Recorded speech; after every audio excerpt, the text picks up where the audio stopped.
Welcome to an extraordinary journey, where the lines between reality and dreams blur, and the promise of abundance gleams like a shooting star in the sky of our lives. We are about to explore a universe of infinite possibilities, guided by the profound wisdom of Earl Nightingale, a visionary whose words resonate deeply with those who seek to unlock the mysteries of success and prosperity. Imagine for a moment walking on a path dusted with stardust, illuminated by the magical light of dawn. The air around you is charged with a palpable energy, a cosmic force, inviting you to discover the hidden treasures within yourself. This is no ordinary journey. It is a voyage toward abundance, where each step brings you closer to realizing your most extravagant dreams. In this text, you will dive into an ocean of timeless knowledge, with Earl Nightingale's words serving as your compass on the path to both inner and outer wealth. From the darkest corners of the mind to the highest peaks of success, each chapter will bring you closer to your ultimate destination, fullness and prosperity in all its forms. Prepare yourself for a transformative journey where boundaries fade and possibilities are endless. With each word, each whisper of the cosmic wind, you will feel your spirit soar to new heights of achievement and abundance. This is the path of abundance, and you, dear listener, are about to embark on the journey of a lifetime. Welcome aboard. Everyone wants to achieve good results in life, whether at home, at work, or in their social circle. The most important factor that ensures good results is a healthy attitude. Attitude is the magic word. Attitude is defined as the position that indicates an action, feeling, or state of mind, and it is our actions, feelings, or states of mind that determine those of others. Our attitude tells the world what we expect in return. If it is a joyful attitude with high expectations, it communicates to everyone that we expect the best in our interpersonal relationships. You see, if we tend to live up to our expectations, others will give us, according to their attitudes, what we expect. Our attitude is something we can control. We can set our attitude each morning as we start the day. In fact, we do this, whether we are aware of it or not, and our family members, indeed all the people in this world, reflect the attitude we present to them. Our attitude towards life determines life's attitude towards us. It is a matter of cause and effect. Everything we do will cause a corresponding effect. If we are cheerful and happy to experience this miracle of life, others will reflect this good mood, and we will be very pleasant people to them. You and I are responsible for our lives and produce causes day after day. The environment can only reflect a corresponding effect. That is why I say that each of us determines the quality of our own life. We receive what we give out. Here is a way to evaluate the quality of your attitude in the past. Would you say that people tend to react with a smile and positive manner when they greet you warmly? Your answer to this question will tell you everything. I remember when a man and his wife bought a house across the street from mine in Florida. The couple had moved from Minnesota. They had planned this for years because they were tired of the northern winters. Several months passed, and one day I was surprised to see them packing their bags. I crossed the street and asked the man if they were leaving. He nodded and said, "My wife hates being here. We're going back home." I asked him how it was possible that his wife hated this place, what she didn't like. After a few questions, the truth came out. "She hasn't been accepted here," the man said. "The other women in the community left her alone. She made no friends, and they didn't ask her to participate in any of the activities they did. I asked if she had told the other women that she was interested in participating in community activities. He stopped what he was doing and looked at me. "No," he said, "she didn't. She waited for the women to ask her. She stayed home, waiting for them to come to her. They probably thought she was reserved and didn't want to make friends, so they left her alone," I commented. There was a long silence, then the man nodded. "Yes, that's exactly what happened," he said. "Indeed, the women in the neighborhood should have approached her, introduced themselves, or invited her to tea or lunch, but they reacted based on her. The woman didn't know that the community could only reflect her own attitude." This was a 60-year-old woman who had never learned the first important rule for living successfully: that our environment always reflects us, as it is often an unforgiving mirror of ourselves. As soon as a person starts to change, their environment will also change. And it works like this.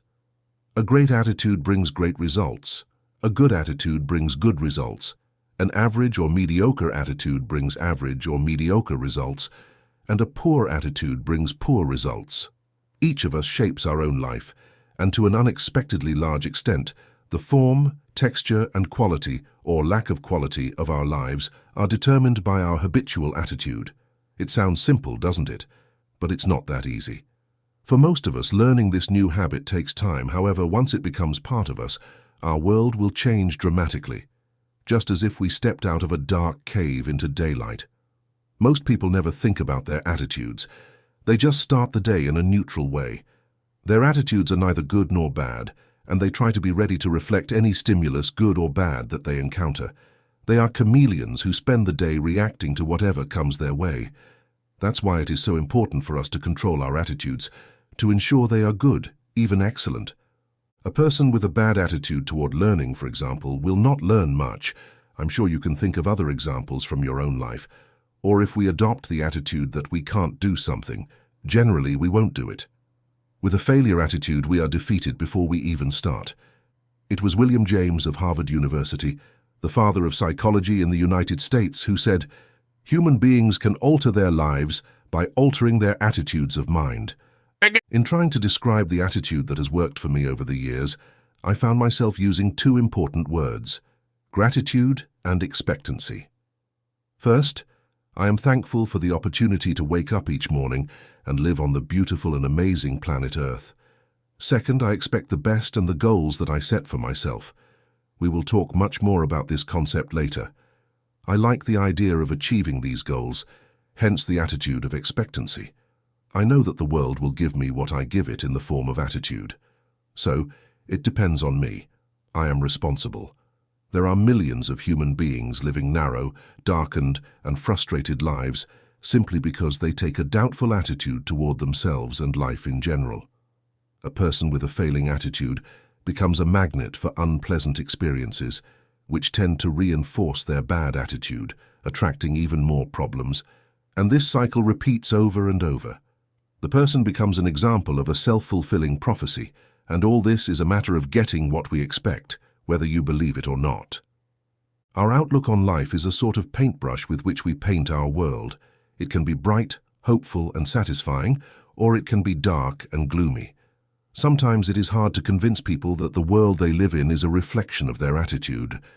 They take the attitude that if people were nice to them, they would be nice in return. But this is like standing in front of a pile of wood and expecting it to warm us. But until we light the fire, there will be no warmth. We must act first. Everything must start somewhere, and it begins with us. Attitude is the reflection of the person we carry within. Think for a moment about people who sail from success to success in life, and who, when they fail at something, shrug their shoulders and go back to their activities. Wherever you find people doing an outstanding job with outstanding results, you will find individuals with a good attitude. These people take the attitude that they can get what they want, that success is the natural order of things, and it really is, and that there is no reason why they cannot be as successful and competent as anyone else. They have a good attitude towards life and towards the things they want to achieve. That is why they can accomplish extraordinary things. Others might label them as successful, brilliant, or lucky. However, often they are not more intelligent or talented than the majority of people, but they have the right attitude. Their achievements do not seem too difficult for them, simply because very few really try. As for luck, forget about it. Luck is what happens when preparation meets opportunity, and opportunity is always present. A person may be very efficient in their work, but if their attitude is not excellent, they are a failure. A robot can do an excellent job, but only a human being can ennoble it and imbue it with human magic, make it live, sing, and really be worthwhile. That, my friend, makes all the difference. Successful people come in all sizes, shapes, ages, and colors.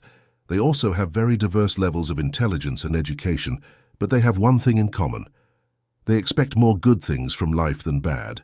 They aim for success more often than failure, and they achieve it. There are surely things you want and that are worth it. Adopt the attitude that there are many more reasons to achieve these goals than to fail in the attempt. Pursue them, Maintain a positive, joyful, and expectant attitude, and you will achieve them. As you do this, you will grow to new heights and be able to accomplish even more. Remember this: the world we live and work in is a mirror of our attitudes and expectations. If we think our environment could improve, we can achieve it by improving our attitude. The world has no favorites, it is impartial. It does not care who changes, who succeeds, or who fails. Our attitude towards life affects us more than the world and its inhabitants. It would be impossible to calculate the number of positions, promotions, good grades, and sales that have been lost, or marriages that have been ruined because of bad attitudes. And we can count by the thousands the jobs we hold but hate, the marriages we tolerate but are not happy in, and the parents and children who neither understand nor love each other, all because people are waiting for the world and others to change first. They do not understand that what they receive is a reflection of themselves. Nothing can change until we do. At that moment, our worlds will transform. The answer is attitude. How do you develop a good attitude? In the same way you develop any other skill, with practice. It's a good idea to stick a small note with the word attitude on the bathroom mirror so you see it every morning upon waking. You could have another one in your car and another at your workplace. You need to smile more, talk to people, and reach out to others. Everything we want to do or achieve in the world must be accomplished with and through people. Every penny we earn must come from people. The person we love and want to spend the rest of our life with is a human being with whom we must interact. Our children are individuals, each different from any other person who has ever existed, and what affects them most is our attitude, the loving kindness they see and feel when we are near them. Start developing and maintaining an attitude that says yes to life and the world, and you will be surprised at the changes you will see. Someone once said, "Life is only boring for boring people." It's true, and it is also true that it is interesting only for interesting people and successful only for successful people. We must be the embodiment of success. We need to radiate success even before it arrives. We must first become mentally the people we want to be from the point of view of attitude. Many years ago, a journalist asked a famous restaurateur in Los Angeles when he had achieved success. The restaurateur replied, "I have been successful since I was broke. I knew what I wanted to do, and I knew what I would do. It was just a matter of time. I had a success attitude long before I achieved prosperity." Goethe, the great German writer, expressed it this way: "Before you can do something, you must be something." But let me demonstrate my point of view with an exercise. If you do it conscientiously and focus on it every day, you will see how you will become lucky, as the uninitiated call it. All sorts of wonderful things will begin to happen in your life, and this will show you what a great attitude can mean. Here is the exercise. Treat every individual you come into contact with as if they were the most important person on earth. Do it for 3 reasons. First, to every person. They are the most important person on earth. Second, this is how human beings should be treated. And third, if you do this with everyone, we will start forming an important habit. There is nothing in the world that men, women, and children desire and need more than self-esteem, to feel important, recognized, needed, and respected. They will give their love and other kindnesses to the person who satisfies this need. Have you ever noticed that the higher a person rises in an organization, the more pleasant they seem? It works this way. The greater the person, the easier it is to talk, work, and get along with them. And thus, naturally, they find themselves at the top. This is due to their attitude. People with great attitudes head to the top of any business or department they are in. They hold their position largely because of their great attitude, not the other way around. In light of the effects of this exercise, act towards others exactly as you would like them to act towards you. Treat your family members as if they were the most important people in the world. Each morning, bring to the world the type of attitude you would have if you were the most successful person in the world. You will see how quickly this becomes a habit. Almost immediately, you will notice a change. The things that used to frustrate you will begin to disappear. When someone uninformed gives you a hard time, do not let their bad attitude contaminate you. Maintain your good attitude, keep smiling, and above all, stay calm. If you are driving and a car cuts you off or someone treats you rudely, do not react like them. Smile. Destructive emotions like anger, hatred, and jealousy do not harm others, they harm you. They can make you sick and ruin your life. Forgive everyone who has wronged you, really forgive them, then forgive yourself. It's all in the past, dwelling on it will only hurt you. Forgive and forget, let it go. In doing so, you will have overcome such things. As you develop a great attitude, you will likely realize that you have already positioned yourself on the path to what you seek. No matter the success you have had or not had in the past, you will be delighted by the ease and comfort of your new idea. The bad attitudes of others can be contagious like a cold. It is important to see them as such, as something contagious that can only harm us. We must protect ourselves from them. We simply cannot waste time on such things. The one who invented the saying, "Life is too short," probably knew what they were talking about. It really is too short to waste our precious time imitating the attitudes of others, unless they are good ones. A good attitude does far more than light up our world. It seems to magically connect with all kinds of very suitable opportunities that did not exist before this change. Perhaps this is what people refer to when they say we are lucky. Suddenly, we find ourselves with opportunities coming out of nowhere. But in reality, it is the effect of this new connection with the world that comes with a great attitude.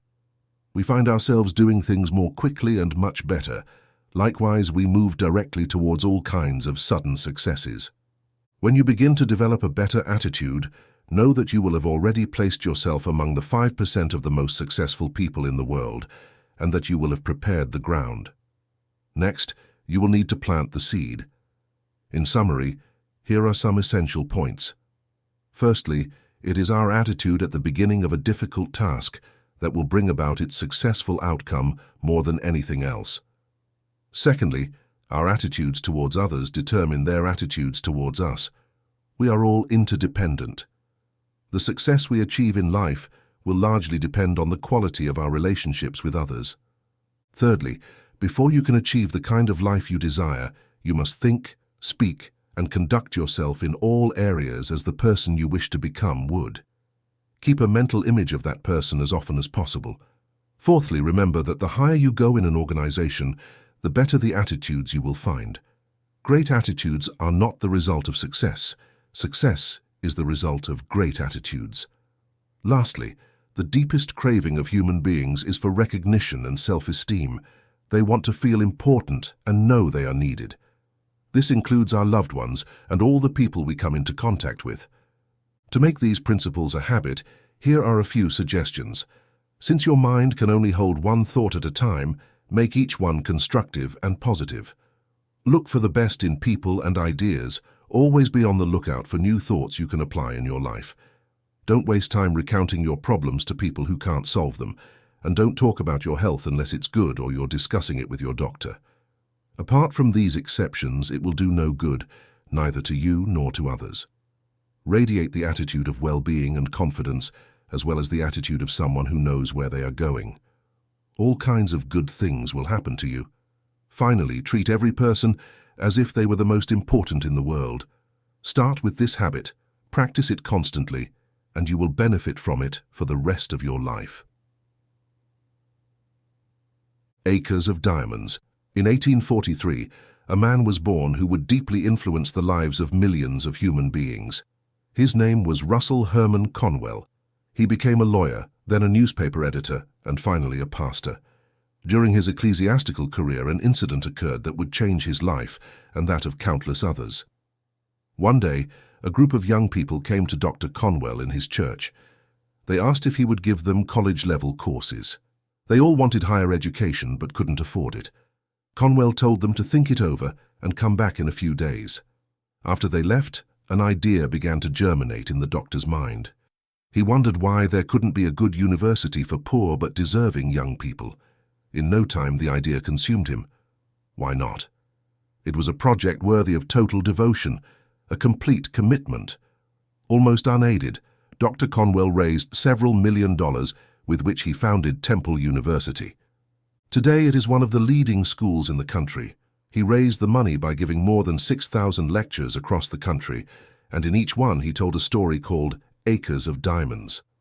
It was a true story that had deeply affected him and had the same effect on his audience. It was the tale of an African farmer who had heard about colleagues making millions by discovering diamond mines. These stories excited the man so much that he soon sold his farm to go in search of the precious stones himself. He sold his property and spent the rest of his life wandering the African continent.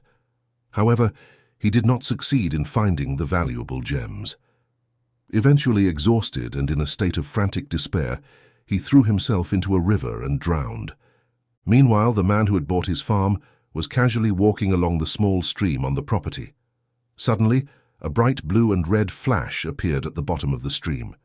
He bent down and picked up a good-sized stone. Impressed, he placed it on the mantel of his fireplace as an interesting curiosity. A few weeks later, a visitor picked up the stone, examined it closely, and nearly fainted. He then asked the farmer if he knew what he had found. When the man replied that he supposed it was just a piece of crystal, the visitor told him he had found one of the largest diamonds ever discovered. The farmer had trouble believing it. He said that his stream was full of similar stones, maybe not as large as that one, but certainly numerous. It is worth noting that this farm turned out to be the most productive diamond mine on the entire African continent. The first farmer, unknowingly, had owned acres of diamonds, but he had sold them for almost nothing to search for them elsewhere. The moral is clear. If the man had taken the time necessary to study and prepare to recognize the appearance of raw diamonds, and to thoroughly explore the property he owned before looking elsewhere, all his wildest dreams would have come true. The aspect of this story that touched Dr. Conwell so deeply, and subsequently millions of others, was the idea that each of us is right now in the middle of our own acres of diamonds. If only we had the wisdom and patience to intelligently and effectively explore the work we are currently engaged in, and to explore ourselves, we would generally find the wealth we seek, whether it be economic, intangible, or both. Before running off to what we believe are greener pastures, let's see if our own aren't just as green. It is said that if another's grass seems greener, it is most likely because it is better taken care of. Moreover, while we are looking at other pastures, others are looking at ours. No matter your goal, the path to achieving it might very well be in what you are currently doing. It was only when he was completely paralyzed by polio and forced to draw upon the resources of his mind that a courageous farmer got the idea to produce exceptionally good meat products on his ranch, thereby creating one of the most successful meatpacking companies in the country.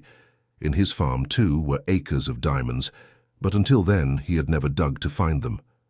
Your mind is your richest resource. Let it thoroughly explore the hidden possibilities in what you are currently doing before moving on to something else. I say this because there were probably good reasons why you chose your current job in the first place. If not, and you are not happy in the field you are in, it might be time to explore something else. Dr. Russell Conwell's life is an example of the importance of the willingness to change once you have thoroughly explored your own pasture. As I mentioned earlier, Dr. Conwell began as a lawyer, then became a newspaper editor before finally finding his true calling as a pastor and founder of a great university. One of the earliest examples of someone finding acres of diamonds hidden in his work is the story of Stu Leonard of Norwalk, Connecticut. Leonard started as a milk delivery man. During his rounds, he thought about all the dairy-related products his customers actually needed. With very little money, he bought a working dairy and, with a lot of hard work, began to build a career around it. He made the dairy his operations center and installed windows through which his customers could observe the work process. He then began to add more products to his line. Today, his dairy store is the largest in the world and sells everything related to food. People come from all over to buy. They love the place, and so does he. Leonard's buses pick up elderly or very sick people who can't go to the store on their own. He has a multi-million-dollar business that emerged from a simple delivery route. The diamonds were there, and Leonard made the most of them. Any type of work contains opportunities. They are there waiting to be perceived, but they cannot speak or send signals.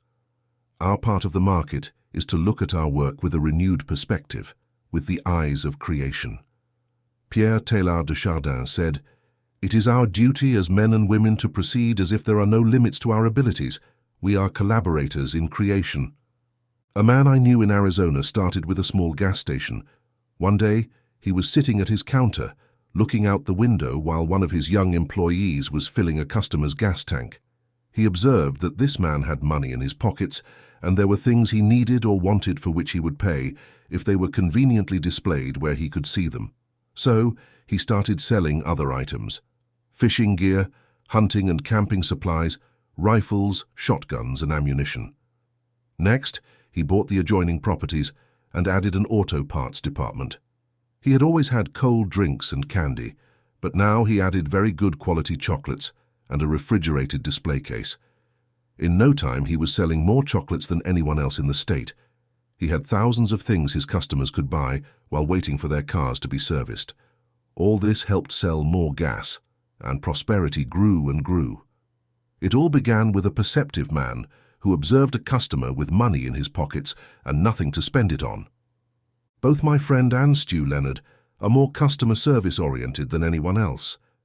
Leonard's company policy is displayed in his store for everyone to read and says, Rule number 1, the customer is always right. Rule number 2, if the customer is wrong, reread rule number 1. Upon seeing a wealthy customer arrive, many gas station managers might think, I should take care of his business. But that's not the case. There are as many opportunities in one business as in another. And believe me, we find them when we stop imitating each other and start thinking creatively. Take the time to observe your work as a stranger would. This stranger might wonder why you do it that way. Has he realized how what he does could be capitalized on or multiplied? If you are satisfied with the current situation, then by all means keep it that way. But it is very fun to find hidden diamonds within ourselves and our work. We never get bored or fall into a monotonous routine. Some of the most interesting businesses in the world started from a very small idea in a very small area. If something is needed in one town, it is very likely that it is needed across the country as well. You might also ask yourself, how good am I at what I currently do? Do you know everything there is to know about your work? Do you consider yourself a top-notch professional? How would your work compare to that of other professionals in your field? Educator and writer J.B. Matthews wrote, If a person has not prepared themselves for the opportunity, it will only make them look ridiculous. A great opportunity has value proportional to the preparation one has had to take advantage of it. I am sure Dr. Matthews intended to include all of humanity in that statement. I am often amazed at how little people know about the profession they practice. They say, it's not my role. Most real estate agents do not sell houses or properties. They merely show them something a 6-year-old could do. Often they know nothing about sales or marketing, yet they qualify themselves as industry professionals. In reality, they are tour guides. This is the living room, they say, while their clients already know it is a living room. Someone, I think it was me, wrote that the human race resembles a fleet of ships at wartime. The entire fleet slows down to protect the slowest ships. Human beings move forward slowly en masse, not paying attention to the gems under their feet. To become diamond miners, the first thing we must do is separate ourselves from the crowd and stop believing that following the masses is the best path. It is not the best. It is at most mediocre. The people who take the best path are far ahead of everyone else, to the point where you can no longer see their dust. They are the ones who live and work on the cutting edge and show the way to everyone else. It takes imagination and curiosity to see raw diamonds transformed into cut and polished gemstones, and to see a pile of iron ore transformed into stainless steel. To recognize your own acres of diamonds, you need to develop a faculty we might call intelligent objectivity, that is, the ability to step back and look at your work as if you were a person from Mars. In what sector or profession is your work situated? Do you know everything there is to know about your profession? Is it time for a refreshing change? How can you better serve the customer? Every morning, ask yourself, how can I improve my service today? There are rare and highly marketable diamonds around me. Have I looked for them? Have I examined every facet of my work and the industry it belongs to? Are there better ways to do what I am currently doing? Which ones? How will my work be done in 20 years? Everything in the world is constantly evolving. How can I do now what will eventually be done anyway? Think about what Stu Leonard did with his dairy route, what my friend in Arizona did with his small gas station, what Wally Famous Amos did with his chocolate chip cookies, and what William Wrigley Jr. did with chewing gum and soap. And of course there are risks. There can be no growth without them. We take risks from the moment we get out of bed. Risks are good for us. They bring out the best in us. They stimulate our minds, quicken our pace, and can even bring sparkle to our daily lives. Human beings should never settle for what they have. That is suitable for chickens, cows, and cats, but people begin to die when they settle into their comfort. We must keep moving. Around 1931, the famous novelist Lloyd C. Douglas, author of The Robe, Magnificent Obsession, and other bestsellers, wrote an article for a magazine titled The Escape. In this article, Douglas wondered, who among us has never been tempted to flee? If all the people who had this idea had put it into practice, few would be living at their current address, and of the small minority who followed this impulse, it is doubtful that many managed to completely detach from the worries that troubled them. Rather, we can fairly confidently assume that they packed their problems in their old suitcases and took them along. In summary, the idea of the article was that you should not try to run away from your difficulties. The problem persists right where you are. What we really seek is not to escape our perplexities and frustrations, but to overcome them. One of the best ways to achieve this is to stay on the right path, to repeat and reaffirm your main goal, to visualize it in your mind as you imagine an airport or a flying airplane or a great ship in a storm. Stay on course and keep the engines running. The storm will undoubtedly pass and be followed by a bright morning. Then you can sigh in relief, return to port, rest for a while, and almost without realizing it, set out on an adventure again. This is how this mischievous, dreamy, and playful human being operates. He does not run from problems, he overcomes them. And as soon as he overcomes one set of difficulties, he seeks to get involved in even bigger complications to find solutions for them. So if you find yourself looking at travel plans and considering escape, play with the idea. It will distract you for a moment. Then, focus on your goal. We will talk about it later and get to work. Do things one by one, and before you know it, you will see diamonds scattered throughout your universe and you will regain security. If you sometimes feel the urge to run away from it all, that's perfectly normal.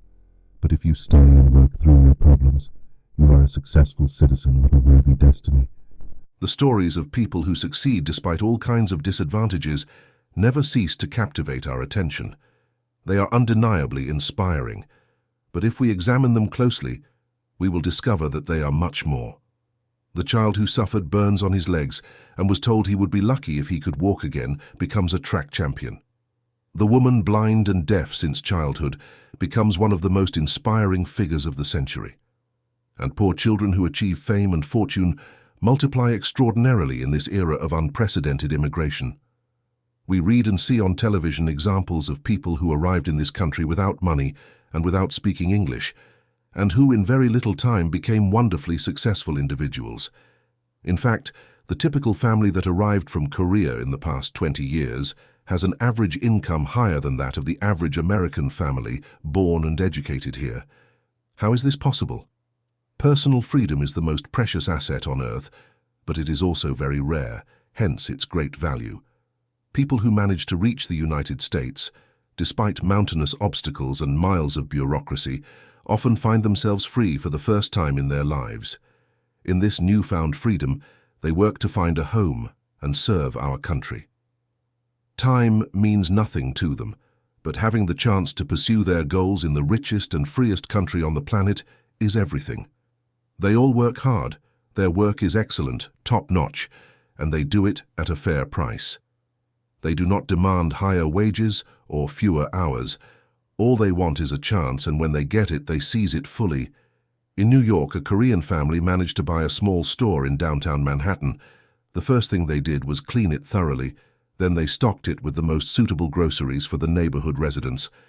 They opened early in the morning and closed late at night, always greeting their customers kindly. Naturally, they met with resounding success. One day, the store's customers found it closed, which seemed very strange because it was open every day of the week. But there was a note on the door explaining the reason. "We went to our son's graduation at Yale University." This is an American story of people who found joy in freedom and the opportunity to serve their fellow beings. What drives these people? with such huge disadvantages as not knowing the language, not knowing the right people, or not having money? And what about the child with burned legs who became a track champion, or Helen Keller, blind and deaf since early childhood? What is the answer? Perhaps it is too simple. It is about having goals. The people we have talked about here, and the thousands who are currently doing the same thing across the country, possess something the average American does not: goals. They have a burning desire to succeed, despite all obstacles. They know exactly what they want. They think about it day and night, get up early, and give their best all day long. This dream, this vision, this goal invisible to everyone but the person who holds it, may be responsible for all of humanity's great progress and achievements. A dream come true, a goal reached, is all that is worthwhile for men and women. It is said that what the mind can conceive and believe it can achieve. Building a good building where there was once a vacant lot, building a bridge across the bay, reaching the moon, having a small store in downtown Manhattan, buying a welcoming home, obtaining a degree, the birth of a child, a position in the business world, a determined income, or a certain amount of money invested. I reiterate that what the mind can conceive and believe it can achieve. We become what we think, and when we are driven by an exciting goal, we achieve it. That is why it is said, "Choose what you set out to do, for if you desire it strongly enough, you will achieve it no matter what." It is said that Americans can have what they want. The problem is that they don't know what they want. They desire small things and obtain them. The system never stops working for them, but they don't seem to realize that it is indeed a system, and that if it works for getting a new refrigerator or a car, it will work just as well for anything they want. When a person understands that the goals important to them can become reality, it's like opening a box of surprises. All sorts of interesting and exciting things begin to happen. Often we feel truly alive for the first time. We look back and realize that we were moving at a snail's pace, following the example of the masses and believing that we were all the same. Nothing could be further from the truth. Each of us is different, with different abilities, genetic profiles, and desires. What would be a resounding success for one family might be a failure for another due to differences in aspirations, lifestyles, education, and training. When we are young, the environment affects us and helps define our trajectory in life. A young person who experienced poverty in childhood may aspire to become rich. They may compensate for the insufficiencies of their early years, while another young person raised in an upper-middle-class family and almost always having had everything they wanted growing up may be content with middle class. The things we have always had are not as important to us as to those who have never had them. We talk about freedom and its preciousness to those who have never had it, while most Americans take it for granted and don't even think about it. If asked, what is the most important thing in the world for a human being, they would probably not say it is the freedom to set personal life goals. However, as Archibald MacLeish wrote in his excellent work, The Secret of Freedom, the secret of happiness is freedom, and the secret of freedom is courage. To understand the issue and importance of setting goals, we must realize that it is the very foundation of all success. In fact, it is the very concept of success. According to a brilliant definition I found, success is the progressive realization of a worthy goal, or in some cases, the pursuit of a worthy ideal. If you think a little about this beautiful definition, I think you will agree with it and with me.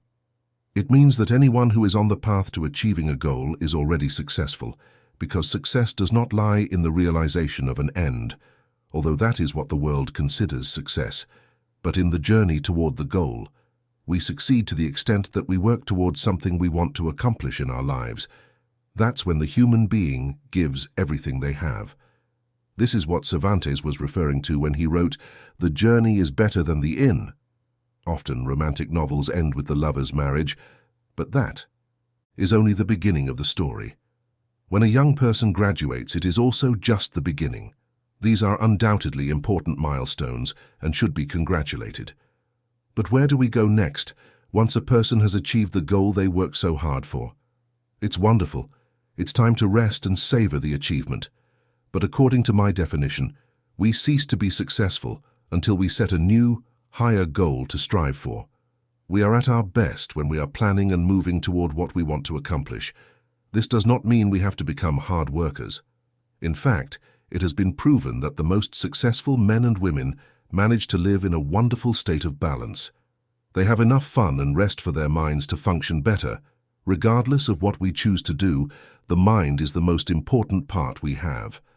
As we pointed out in the chapter on the magic word, our mental attitude can make the difference between winning and losing. With our definition of success as the progressive realization of a worthy goal, we have covered everything. The young person working to finish their studies is as successful as anyone else on earth. The person working to get a position in their company is equally successful. If you have a goal that seems worthy of you as a person and fills you with joy when you think about it, believe me, you will achieve it. But as you get closer and see that the goal will soon be reached, start thinking about the next one. It often happens that halfway through a book, a writer has the basic idea for the next one and starts taking notes. This is how we should act. One of my favorite poems is by Rabindranath Tagore, the famous poet from Calcutta, and it says, "I slept and dreamed that life was joy. I woke and saw that life was service. I acted and behold, service was joy." We are happiest when we fully dedicate ourselves to the work that leads us toward our set goal. This gives a sense of purpose to our free time and comfort to our dreams. It makes everything else in life wonderful and valuable. When people think of the word success, most tend to link it to a lot of money. While that can be a natural consequence of the goal and indicate that we are doing a good job, it is not always the case. That's why I said that success can be defined as the pursuit of a worthy ideal. For example, I can't imagine anyone more successful than an exceptional teacher who strives to learn more about the art of teaching and the lessons that will captivate their students' interest, and who understands that everyone is different and learns at a different pace. Joy and satisfaction come from serving others, and literally, there are millions of ways to do it. Most likely, those individuals whose goals involve helping many people will be amply rewarded. A goal is something specific, as unique as the person themselves. Since no two people are entirely identical, it follows that no two people have exactly the same goals. Additionally, a goal should fill us with positive emotions. When we think about it, it should be something we desire with all our might. By feeling an idea or goal with great intensity, we will have more certainty that this idea, buried deep in our subconscious, will guide us towards its realization. One day I used the quote, "No one gets rich at the expense of others." I received a letter from a man in Utah who wrote about those who get rich from drug trafficking or the production and sale of pornography. How do they enrich others, he asked, which was a good question, especially nowadays. I replied and told him that my definition of success is the progressive realization of a worthy goal. Certainly, people who engage in drug trafficking and pornography could not be considered successful. What they do is counterproductive, destructive, and in the case of drugs, involves the enslavement and death of thousands of people. I continued by saying that while our needs are few and relatively simple, our desires in this incredibly affluent society are almost infinite. By satisfying these desires, whatever they may be, we serve others, but not always in their best interest or ours. I stand by my statement. Those who engage in drugs and pornography should not be considered successful, and their wealth would be meaningless, and they are sent to prison. But I continue to use the quote. Although it is possible to get rich without enriching others, for most of us, that is not the path we want to follow. It would be nothing honorable, especially when there are so many positive and productive ways to serve others. But whatever our goal, if we fully commit to it, we will achieve it. That's how it works. It is estimated that nearly 5% of the population achieves exceptional success. For the rest, mediocrity suffices, but most seem to drift, accept things as they come, and maybe occasionally hope for improvement. I like to compare humans to boats, as Carlyle did. It is estimated that about 95% of boats can be compared to ships without rudders. Subject to every change of wind and tide, they are defenseless. And while they hope one day to reach a rich and bustling port, you and I know that for every port entry, there are 1,000 miles of rocky coastline. The chances of landing in these ports are as slim as winning the state lottery.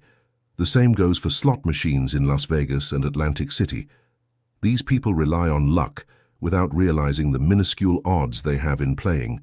Certainly someone will win from time to time, but the odds are what they are. On the other hand, the 5% who have applied themselves, who have taken the reins of their lives, who have decided to achieve an ambitious goal and fully committed to achieving it, will navigate through the deep oceans of existence, reach port after port, and accomplish more in a few years than others do in a lifetime. If you visit an anchored ship and ask the captain what the next stop is, he will tell you in one sentence. Although the captain cannot see his destination for 99% of the journey, he knows it is there, and that, barring unforeseen disaster, he will get there. He just needs to do certain things every day. If someone asks you what your next stop is, you should be able to say it clearly and succinctly. In your mind, you have written it down. That would be a good idea. We need reminders and reinforcement. If you can get a picture of your goal and stick it on the bathroom mirror, do it. Thousands of successful people write their goal on a card and carry it in their wallet or briefcase. When we ask people why they work, they probably respond with generalities. They might say they do it for good health, happiness, or a lot of money. But good health should be a universal goal. We all want it and do everything we can to achieve and maintain it. Happiness is a consequence of something else, and a lot of money is too vague. It might work, but I think it's better to choose a specific amount of money. The clearer and more defined our goal is, the more real and attainable it will be for us. Happiness comes from the direction in which we are moving. For example, children are happier on Christmas morning before opening their presents than they are in the afternoon of the same day. No matter how wonderful their gifts, the natural anticipation has ceased.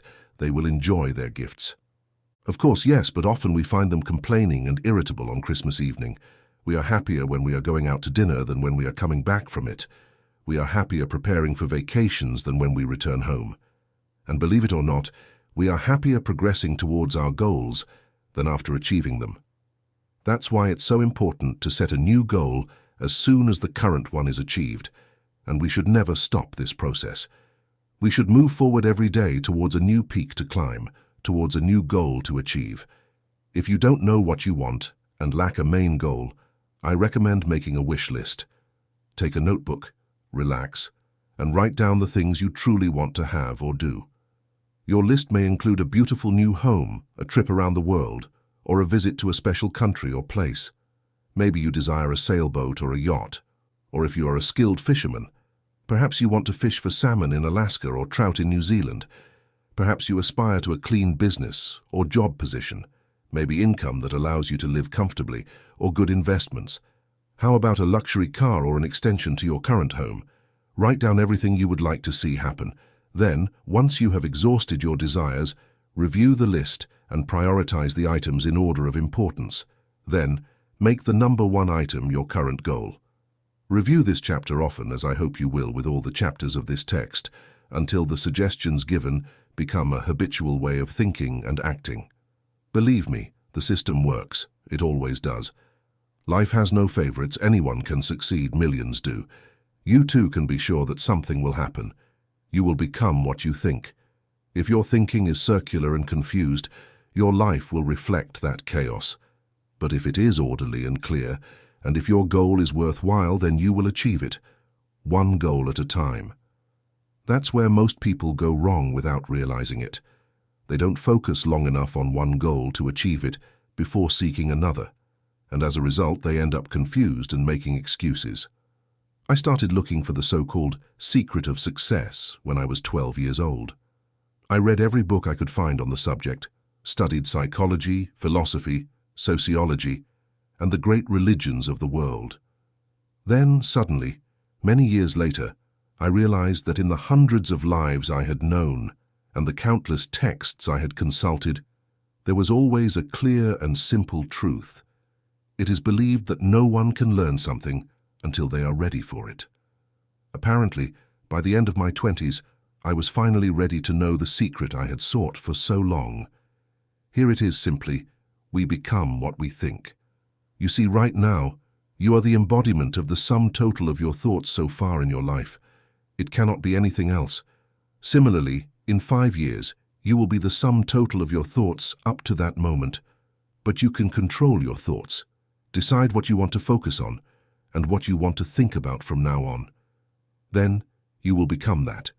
You will achieve that goal with total certainty. That's why it's so important to have a goal that gives direction to our minds and a purpose to our lives. By thinking every morning, every evening, and as often as possible during the day about the goal we have set for ourselves, we will start to move closer to it. Focusing our thoughts is like taking a turbulent river and calming it so that it has strength, direction, and fluidity. Billions of human beings would give everything they have to enjoy the personal freedom that you and I take for granted. Likewise, what would they not give to have the right to choose their work and their goals, to enjoy a high standard of living, a good educational system, to know peace and the intimacy of our homes, and to have laws that protect the citizen instead of pursuing them? We have all of that. Yet amidst our abundance, millions of people lead unhappy and directionless lives. They do not know that we are masters of our lives, not the economy, fate, or luck. Each of us is completely, as Carl said, the person without a purpose is like a ship without a rudder. A purpose in life and fights with all the physical and mental strength that God has given you. He also said that a person with a weak will moves forward and backward, and eventually does not move forward at all, even on the clearest path. But the person with great willpower and a bit of wisdom will reach their goal, even if they have to take the roughest path. Munger said that there is no road to success, but through a firm goal, and nothing can replace it. A goal gives support to character, culture, position, and achievements of all kinds. So decide on your goal, insist on it, look at your list of goals as often as possible. In this way, you will introduce the goal into your subconscious. Look at yourself as if you had already achieved your goal. Do it every day without fail, and it will become a habit before you know it, a habit that will lead you from one success to another throughout your life. That's the secret of success. It's the gateway to everything you've always wanted to be or have. Now, you are what you think, and surely you will become what you think in the future, the miracle of your mind. At birth, wild creatures receive everything they need to survive, all except one. They have a series of instincts that do the work for them, which is why they don't need much brain. For example, the magnificent bald eagle. My wife and I saw dozens of them on a recent fishing trip in Alaska. Seeing one of them dive and pull out a big fish from the water is amazing, but even more amazing is the view of the eagle. Because of its need to see its potential prey from a great height, its incredible eyes occupy almost all the space in its head. For this bird, these organs are the most important, and everything else works in harmony with them. Its brain is tiny and primitive. It doesn't think, plan, or remember. It simply acts based on stimuli. The same goes for most living beings. That's why even the beautiful dolphin with a much larger brain, or the chimpanzee, are easy to domesticate and teach. Only one creature takes 20 years to mature. It has power over all others and over the earth itself. Moreover, nowadays it has the ability to destroy all life on the planet in a few hours, and only it has the divine power to shape its own life according to the images it contains in its extraordinary mind. Everything man believes is the result of setting and achieving goals. That is how we know that the diseases ravaging us will be conquered. We have set goals to eradicate all the diseases that afflict us, and we have eradicated them one by one. We have never set a goal that we have not achieved, even going to the moon, or on which we are not working. No one has ever achieved success without a clear goal. I hope you have set yours and think about it every day to anchor it in your mind, especially in your subconscious, where forces greater than we can imagine can help us. Reflect on the things your mind has brought you, everything you have, your work, your family and social relationships, your philosophy of life, your religion, etc. All of this has come to you through the use of your mind. Now keep in mind this observation made by experts. You have probably operated with less than 10% of your mental capacity, and maybe even much less than that. In an article for the Saturday Review, our old friend Herbert Otto, psychologist, educator, and president of the National Center for the Exploration of Human Potential, reminded us that many renowned scientists like Abraham Maslow, Margaret Mead, Gardner Murphy, Oliver Sperry and Carl Rogers supported the hypothesis that humans only use a very small fraction of their capacities. Mid suggested a figure of 6%, and Otto wrote, "My estimate is 5% or less." Neurological research has made new discoveries about human potential. The work of UCLA's Brain Research Institute aims to decode each person's enormous latent capabilities. Experts suggest an incredible hypothesis. The creative and decisive capacity of the human brain may indeed be practically infinite. If we compare ourselves to a computer, humans are vast data warehouses, but we have not yet learned to program ourselves perfectly. Soviet Life Today, an English-language magazine from the USSR, stated the following: "The latest discoveries in anthropology, psychology, logic, and physiology show that the potential of the human mind is truly enormous.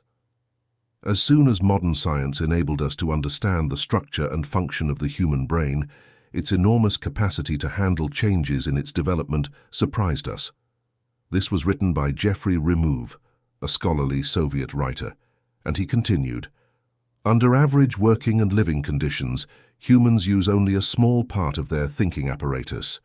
If we could force our brain to operate at only half its capacity, we could learn 40 languages, memorize the entire Soviet encyclopedia from A to Z, and complete the mandatory courses of dozens of universities without any difficulty." This assertion is not exaggerated. It is the generally accepted theoretical vision of human mental potential. Now, how can we tap into this vast potential? It is a big, complex problem with many ramifications, but as Herbert Otto emphasized, it is clear that people who test their abilities and unleash their potential have a remarkable sense of well-being and considerable energy. In other words, they see themselves as masters of a life full of projection and creativity. If everything you have resulted from using only 5 or 10% of your mind, think for a moment about what it would mean for you and your family to be able to increase that percentage. This text will show you how to use your mental powers, how to develop some of this unexplored 90% territory. Generally speaking, none of us have any idea about the true capabilities of our mind, but believe me when I tell you that your mind can be compared to an undiscovered gold mine, regardless of whether you are 17 or 70 years old. Look at it this way. Your goal is in the future, and your problem is eliminating the distance between your current situation and that goal. Robert Sort, while serving as director of the Department of Psychology at Northeastern University, emphasized that successful people are not people without problems. They simply have learned how to solve them. That's what living successfully and getting what we want out of life is about. It's a matter of solving the problems that stand between us and our goal. No one is immune to problems. They are part of life. But let me show you how much time we waste worrying about things that aren't worth it. Here's a reliable estimate of what people worry about. Things that never happen, 40%. Past things that cannot be changed, 30%. Unnecessary worries about our health, 12%. Concerns of little importance, 10%. And legitimate real worries, 8%. In summary, 92% of a normal person's worries take up precious time, cause stress, or even mental anxiety, and are completely useless. Among legitimate worries, there are two types. There are problems we can solve and those that exceed our capacities. Most of our real problems generally belong to the first type. We can solve them provided we learn how to do it. There must be millions of people who think that the life they desire is forbidden to them because they consider problems not as challenges to overcome, but as vast chasms they cannot cross. A bit of research shows that successful individuals face the same problems as everyone else. One advantage of working with a psychologist or psychiatrist is learning that there are thousands, even millions of people facing similar difficulties as ours. Thus, it all boils down to our ability to solve problems. Now, suppose you've set a goal for yourself. Remember, you will become what you propose to become. But how? Here, the mind comes into play. What is the mind, really? Perhaps the best way to describe it would be with a quote from playwright Archibald MacLeish, Pulitzer Prize winner.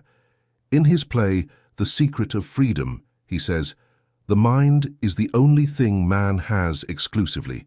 Everything else can be found in a pig or a horse. Sadly true. The human mind is the only thing that distinguishes us from the rest of the creatures on earth. Everything meaningful to us comes through our mind.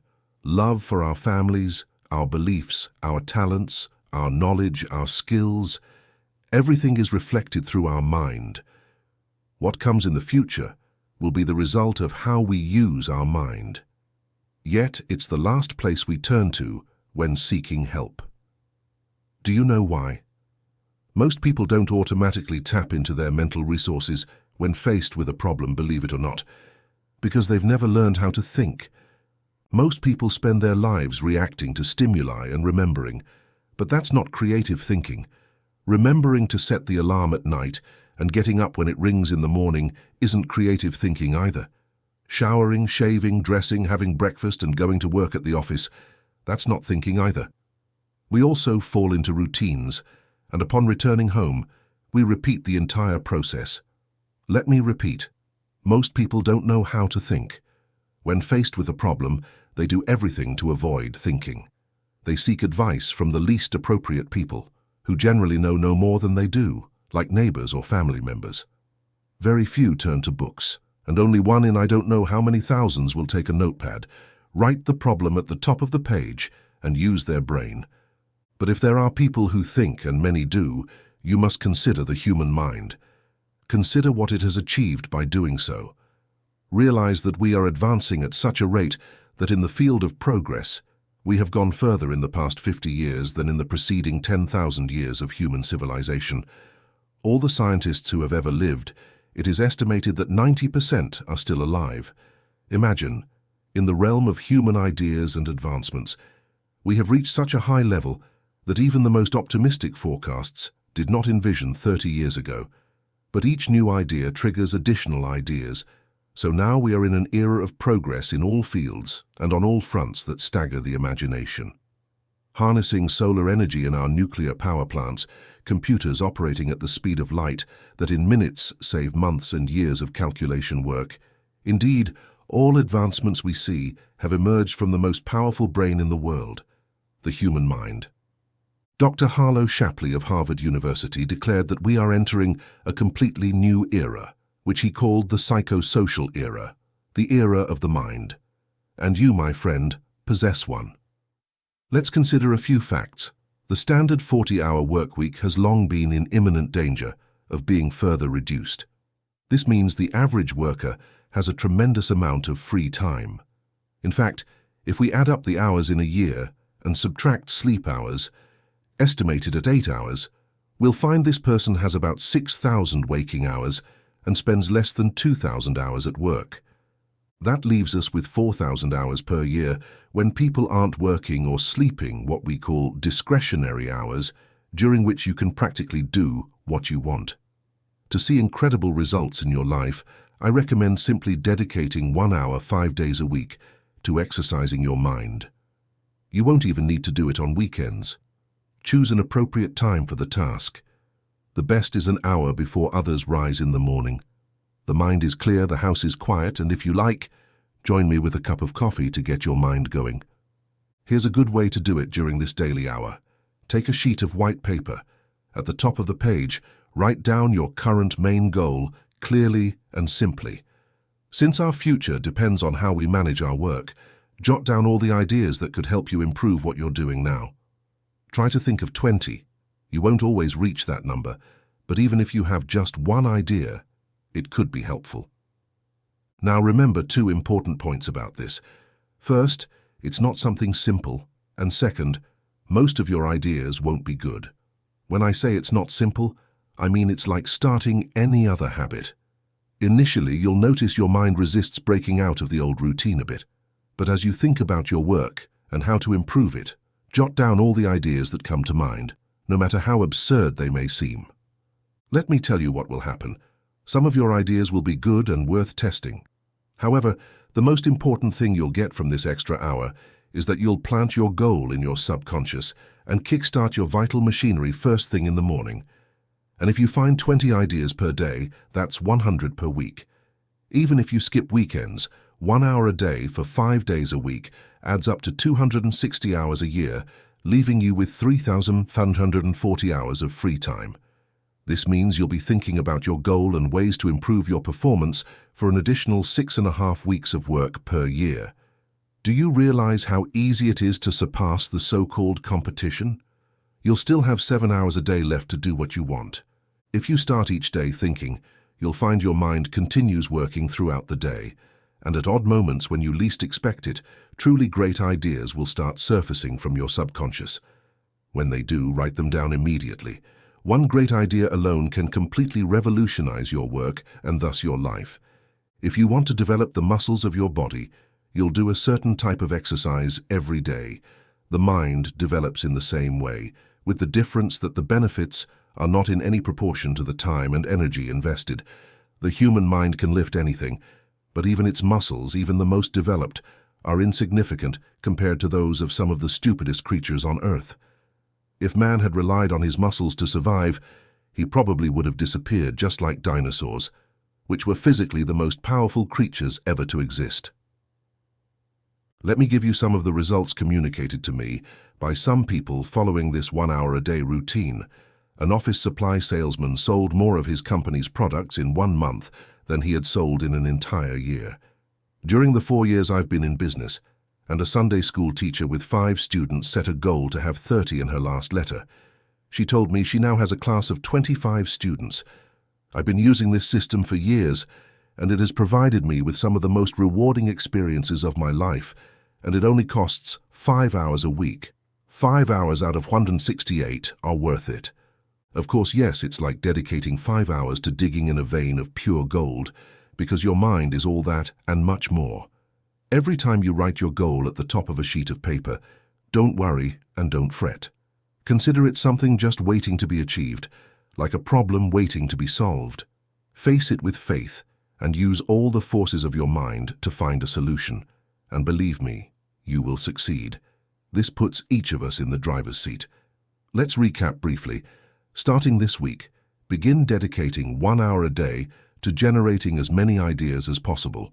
Try to come up with 20 each day on ways to improve what you are currently doing. Don't give up. Remember, the success of your goal likely depends on this, as does your entire future. Once you start exercising your mind in this way, I know you will want to continue.